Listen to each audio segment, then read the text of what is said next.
Dia Internacional da Mulher. Uma homenagem Camboriú. Ser mulher para mim é ser forte, determinada, corajosa, correr atrás dos seus objetivos. Vem dificuldades, mas com fé em Deus a gente vence tudo.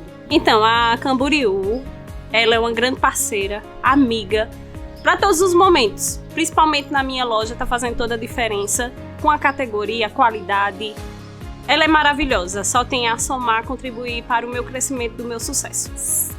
Ter sucesso para mim é olhar para trás, ver tudo que eu batalhei e conseguir chegar até aqui hoje. Com muita garra, muita determinação, muita fé em Deus, porque sem a fé em Deus a gente desiste. E com todos os obstáculos, Deus fez com que a gente chegasse até aqui. Dia Internacional da Mulher. Uma homenagem Camboriú.